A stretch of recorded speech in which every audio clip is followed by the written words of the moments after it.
Hi folks, and welcome to this episode of Michael's Backyard Marina. Hallelujah! Got a boat in the shop. It's been much too long, folks.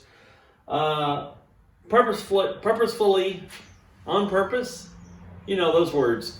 I put the boat away last year without servicing the lower unit, without changing the Outdrive and changing the oil, because I want to be able to pull. I'm going to drain it today, and I'm going to show you a little thing there on draining that you want to look for. But I want to pull this Outdrive off because I want to service the water pump. And then also the universal joint that's up in here, I would like to grease it and check it, make sure it's still in good shape as well. So we're going to go through a couple of little tech tips here on the lower unit, and also show you how to remove this guy and put it back in and replace the water pump in the meantime. This water pump's been in here for no less than 8 years. It had been stored for 5 years when I got the boat. I ran it for fall of 2017 and then all of 2018 and 19. This thing's been out in the water a lot. So, and it's never overheated, always had plenty of coolant, but rubber gets old, it ages, and it's time to take a look at it. So let's get after it. Okay, first thing I want to check out of this bad boy after it's set all winter, if there's any water in your lower unit, it's all going to settle to the bottom. Oil floats on water, even if it's thick oil. And I want to pull this plug out and see how much water comes out. If nothing but oil comes out, I know look at that, nothing but oil. That's beautiful. That will let me know that my Outdrive seals are still in good shape. It's not letting any water in. So there we go. We'll drain all this oil out, and then we'll pull the prop off because I don't want to damage the prop. Plus I need to re-grease it and check for fishing line and stuff that may have gotten wrapped around behind it.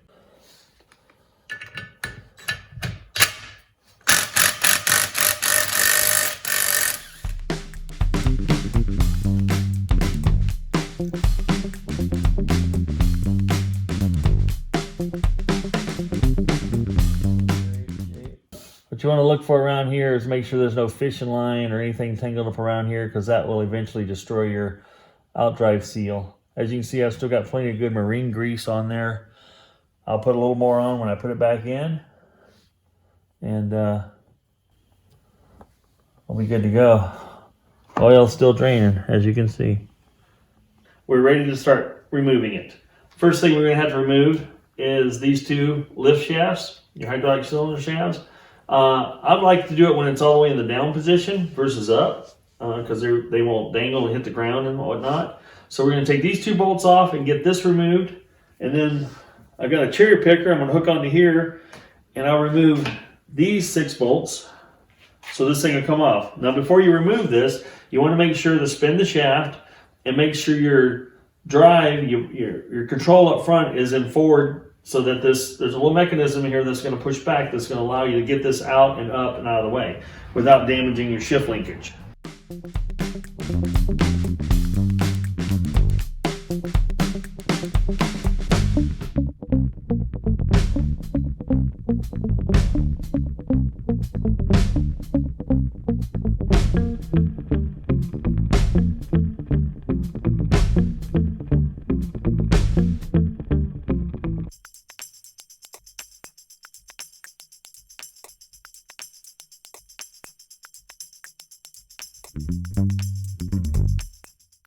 Okay, now that we've got this on the stand, as you can see, I've got it viced up here with pieces of wood between the vise and the skag to protect the skag from getting too marred up from the jaws on the vise. We're going to go ahead and take this hydrofoil off for now, just so it's less to handle when I take this top piece off. So I'm also going to replace my steel bolts that I've had in here for a couple years now with stainless hardware, so it won't rust. And this hasn't rusted too bad for being as exposed as it has been, but we're going to take that off, and then we're going to remove some bolts to see if we can get this thing split apart and show you where the water pump's at and what that looks like. Basically from here, I took the hydrofoil off just to get it out of my way for handling purposes, but there takes a 5/16 Allen wrench. There's a 5/16 socket hip cap screw down in here that you have to take off, which also holds this little counter-rotational skag thing that hangs off the bottom here. So taking that out, taking that loose, that should loosen it up so it splits down here. Up here you have a 5/8 nut over right here, and another one right here that you'll have to take loose, and one on the other side. And I believe that's the only 4 bolts that you have to take loose. No, wait a minute.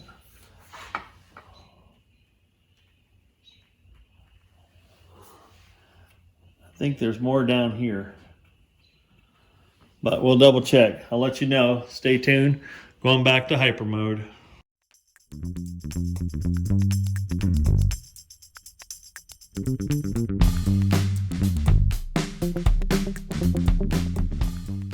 It would appear that all the bolts / nuts on this side thing are all 7/16. So I'm just gonna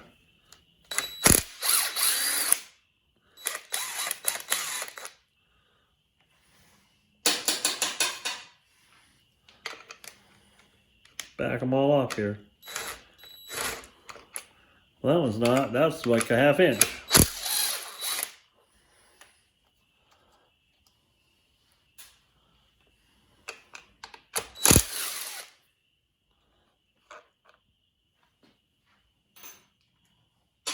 Grab my 1/2 inch socket. Now we're going to lift the water pump off. And you're going to want to watch. There's a key on the shaft that drives the pump. And we want to make sure we take note of where that key is at and how it's positioned, along with all the gaskets that are down below here. So we're going to go ahead and pull this rubber piece off.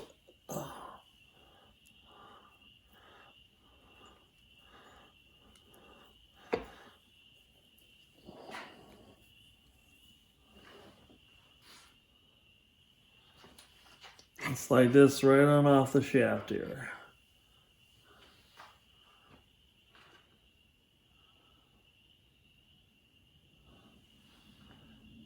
And then we'll get with the kit will come new pieces here.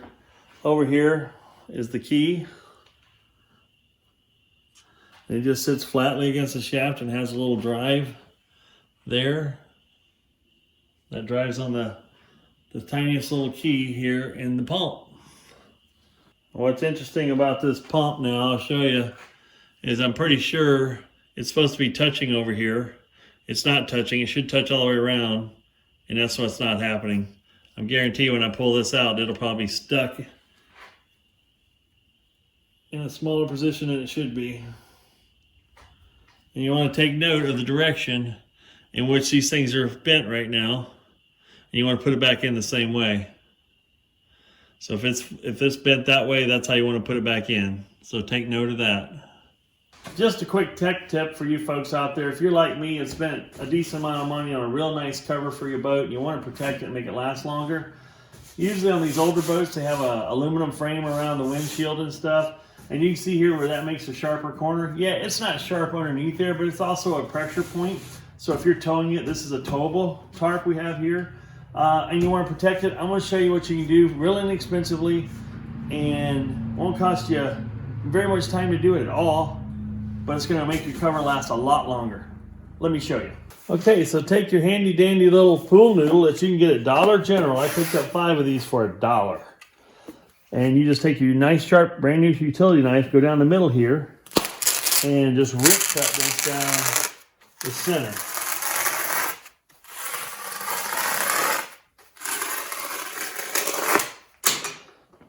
Now you got a nice split down the middle that'll fit over your windshield. All right, and just put the split right over your windshield support bar.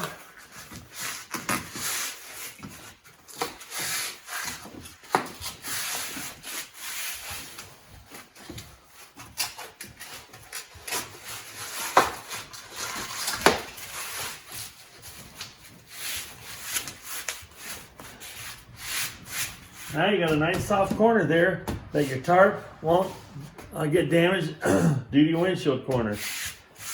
And as luck would have it, this orange already matches my boat. We're back, and it is a few days later. I had to order the water pump, and it looks like it is down here. Water pump kit, I should say. Looks like that's that for that. And as you can see over here, maybe you can see, let's see if it's in the shot. Yeah. I laid out some of the gaskets in the order they came off because it is important that they go in a certain order. And I'm really hoping I got the right kit here. And it looks like it is so far. Looks like it comes with a new screw, a pin, and a new key. Brand new pump housing. Tube. An impeller. And an assorted amount of O-rings and whatnots. And new metal plate like I got over there. And looks like 2 to 3 new gaskets. Looks like it's everything I need. It looks like this one would be, let's see here. Looks like I got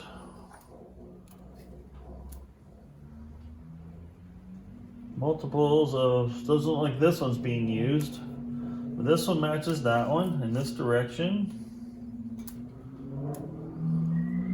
So it looks like there's several, there we go, and the green here matches that one. And this must be for another type of kit.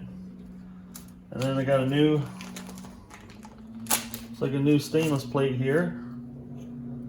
It sits in there like that. So we got new everything. We're gonna go ahead and open this little O-ring package up here. Be very careful when you're using a knife not to cut any of your O-rings or nick them because that will make them absolute junk. All right, now I want to get the impeller put back in here. And that's gonna take, it's a pretty stiff rubber. It's gonna take a lot of effort to get that in there. I'm gonna use some high pressure marine grease to help out. And also, this is a stupid little sketch I made, but you can see I want the impellers bent in this direction. The housing sitting like this. That'll be the correct direction they need to be when I assemble.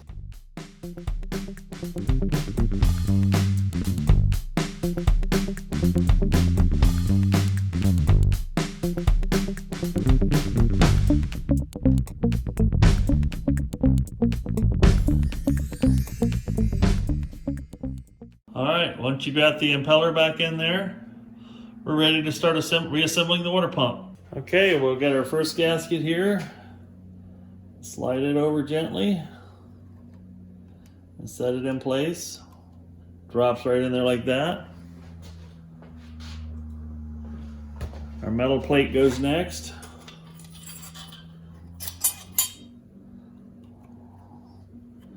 Everything sits down good right there. Last but not least, we got, nice thing about these is we really can't put them on backwards. I laid them out so I wouldn't be able to, but they've got locating pins here that keep things lined up like you want.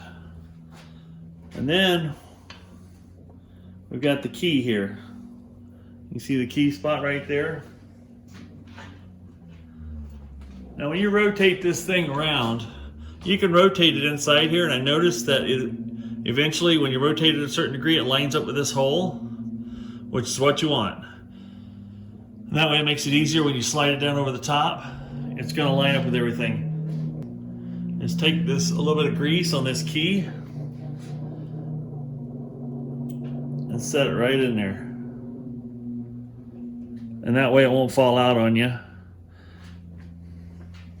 when you're trying to put it together. What goes on next is the housing. We're going to slide that down. It should slide down gently. We're going to be mindful of where the key's at. So I'm going to rotate this around so the key lines up with the housing. Oh, I'm doing it backwards here. Let's see here. The key needs to be about right there. And this should drop right in place, hopefully.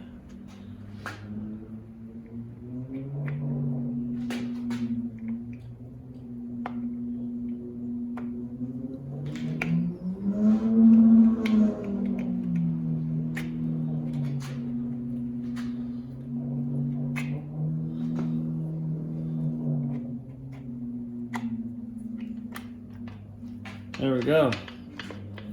Now I want to point out there's a little, it's easy to miss, but there's a little O-ring right here.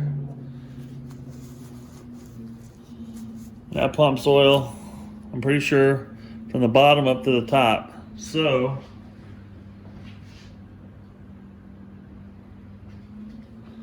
the kit comes with a brand new one.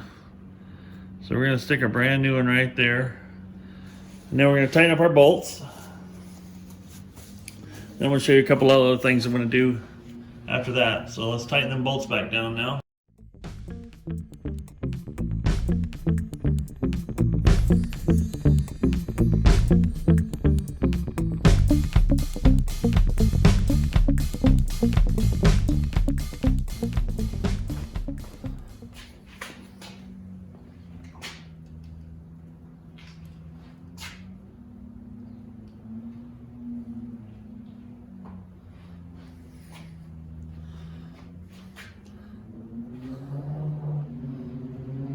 Now I can put this tube back in here. And this is a guide tube to help this tube line up.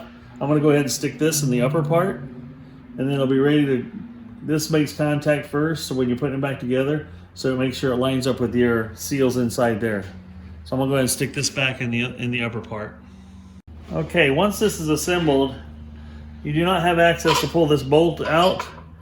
And you can see the tip of the threads in here that holds this counter rotational scag on here.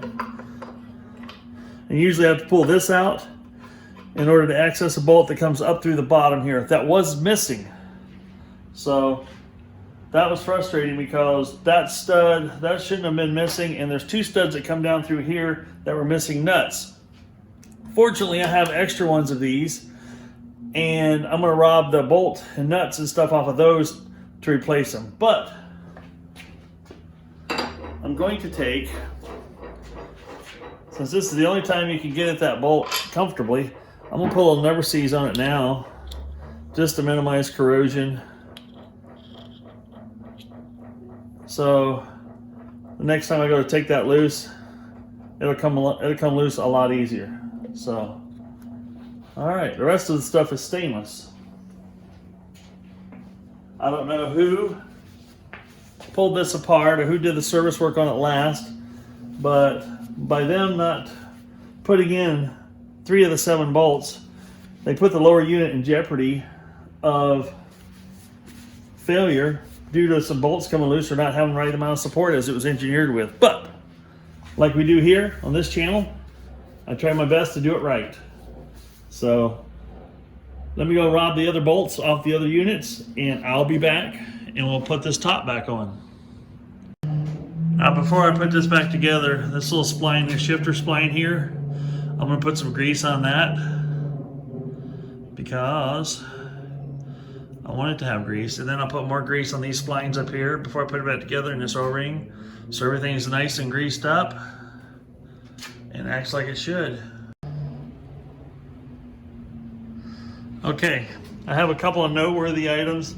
One thing you want to make sure is that it is in forward gear, because that's how you took it apart. And when it's in forward gear and you're setting, let's see if I can get back here far enough, and you're setting this housing down, you want to make sure that your shift lever there, well, it's hard to see, there you go, there's some light, that the foot is facing forward. So that's when it's in forward gear. That should be facing forward when you set it back down on top of that spline. That's the spline I showed you earlier that I greased. Now I put what I did is I put these bolts in first, these nuts in first, because you can't put them in there if everything else is tightened down. So you get those slid in there, start tightening them down. I could easily bring that down to where they're just snug. And then I went ahead and put all the rest of the bolts in. So there's one down through the top where you pull this piece off, which sandwiches things together. Plus there's another one underneath it that goes up. It takes a 5/16 Allen head wrench to go in there. And then you have 2 more right there that you have to put in. That's the ones that weren't there, but I robbed them off another lower unit I had and got those in place. And you got this one you tighten up right here. So, and And these three here take a 5/8 wrench. And then the bottom one takes a 5/8 socket, and then a 1/4 inch Allen head here and a 1/4 inch Allen head. You can use a T-handle like this, or you can just use a hex drive socket like that. Anyway, that puts it back together. Now the next thing I need to do is I want to clean this face up. There's a little bit of corrosion here I see, and I'll make sure I get all the extra gasket material off of this face, and then I'll get the extra gasket material off of this face. There's an O-ring that goes right here. I want to make sure I replace that O-ring. That's important. And then I'll be, let's go back over here real quick. And as you can see here, there are grease zerks. Let's see if I can rotate it around here. I'm getting there, hang on, bear with me. Yeah, there's a grease zerk right inside there. And there's one right here to grease these U-joints. So, and I'm also checking that I'm rotating back and forth, and there's no lost motion, no backlash. That means all my joints are good and tight. And we're gonna grease those bad boys up, and it'll be ready for another season. And then we'll hang it back on the back of the boat. Okay, now that we got the top clamped back down, it's time to grease this zerk here. There's a grease zerk there and one in here. We're gonna grease that. Then I got my handy dandy gasket scraper here. We're gonna scrape any gasket that might be still stuck to this surface and the mating surface and get ready to put it back together. We're so close to reinstalling right now. It's not even funny, so here we go again, time lapse, let's rock.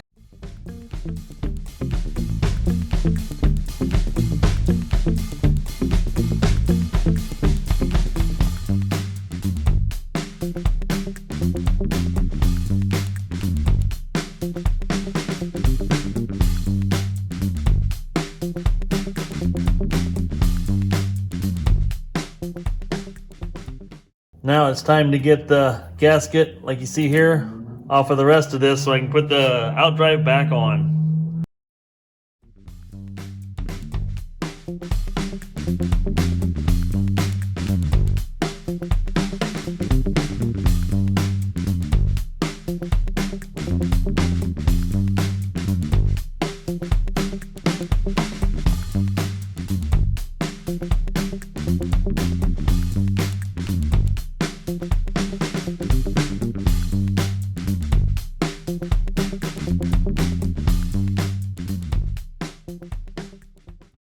Now don't forget there's a little O-ring right here.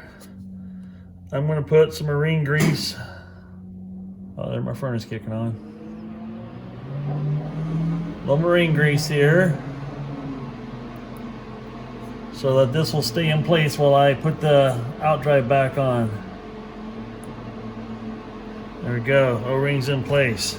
Now we got to put the gasket in place. All right, now that we got the O-ring in place there with a little grease around it, now it's time to put on our gasket, and we'll slip that right into place here. Right over the studs and back against the face.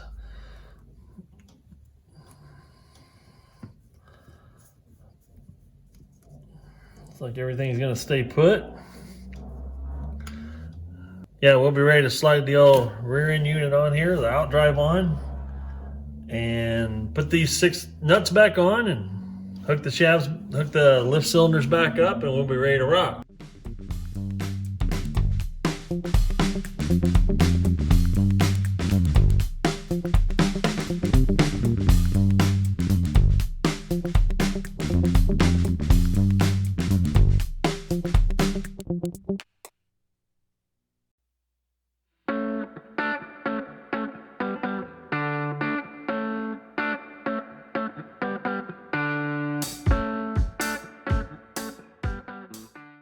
Okay, a couple of things I want you to be mindful of. What I did here is I greased the spline up really good with some marine lube, or marine grease, also around this O-ring up here. And I put a little more grease around this area here so it slips in. The grease also helps create a little bit of a seal. I've got my gasket in place, make sure that O-ring stays in place. This piece here needs to be up and down like that, because it's going to slide right into an opening right here, and that keeps that in place. And you also want to make sure you're still in forward gear. Underneath here, there's a little, see this little arm moving here? There's a slot there that is facing front to back that lines up with your shift foot here that we have put in place to make sure it's facing forward. So with all that in mind, we're going to carefully set that shaft up in there and slowly ease it in. I might have to make some height adjustments, but that's why it's nice to use the cherry picker, the engine lift, engine hoist, whatever you want to call it, to help you out, because that way you don't have to try to muscle it and you can get things in there without banging things up too much.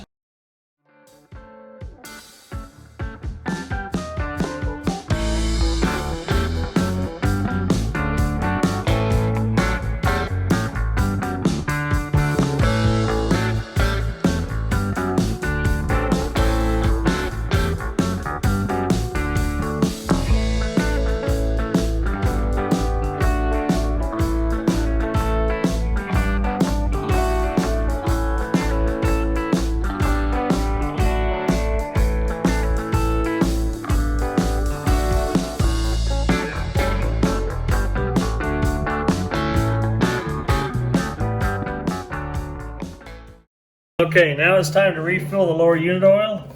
I prefer using myself AMSOIL synthetic marine gear lube.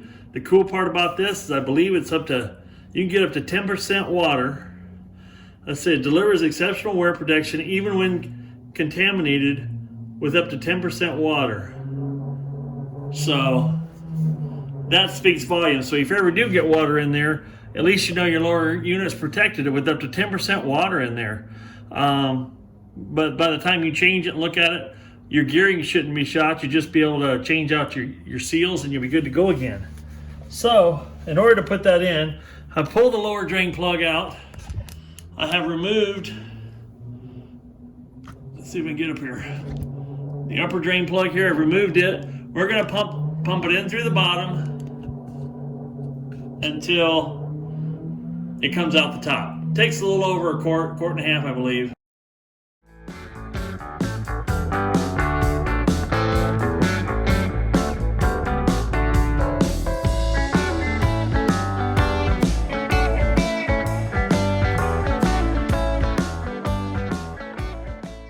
Now it's time to put fresh grease on the spline and reinstall the prop.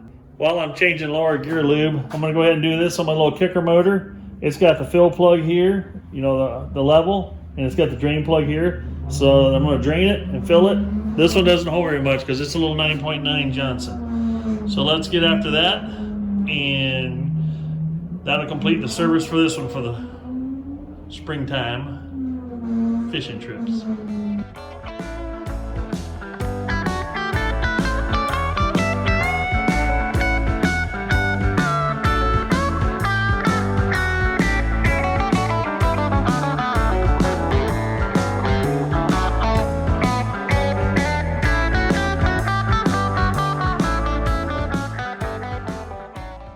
Well, folks, that's how I service my Outdrive. That's the first time I've actually replaced the water pump in here. Like I said, it was probably at least an 8-year-old one, and I could see how it created a gap on one side already because the impellers weren't flexing back out. So I guarantee I wasn't getting enough water pumped out there. I would start it up, but we're supposed to have, I've got this thing still winterized, and over the next 3 to 4 nights, it's supposed to drop down, you know, as low as 24 degrees. So not worth firing it up, and I could keep it in my shop here and keep it from freezing, but if I want to pull out of the shop and do some other stuff, I can't. So that's why I'm gonna leave it winterized. I will do a video on the first startup of the season. If it works like last year, that thing popped off like it was a warmed up engine in the middle of July, ready to go. And that's after a cold winter, or cold long winter of it sitting. But all the job prep or the engine prep I did in the fall to winterize it, it pays off big time in the spring when you go to fire your motor up.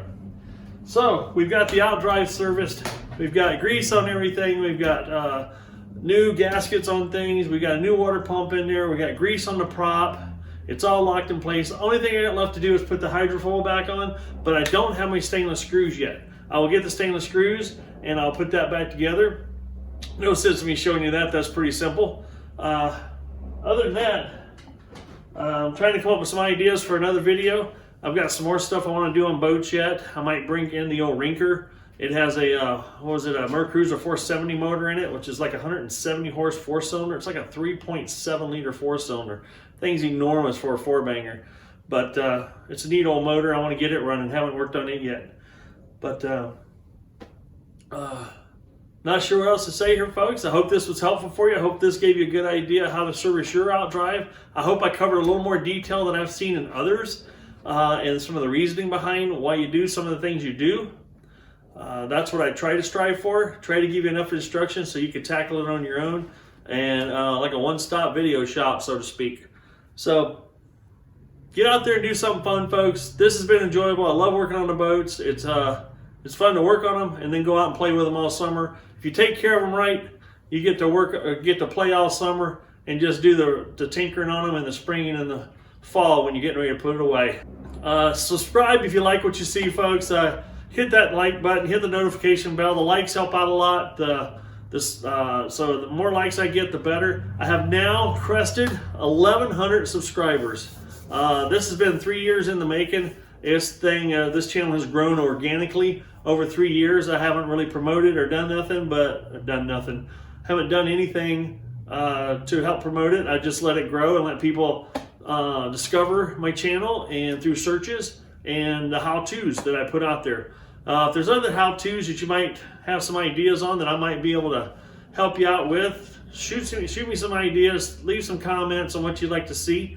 I've got lots of options. I don't know if I have everything to do everything you want to see, but I can give it a try. I also know people that have things they want done. I could show you how to do it through their projects.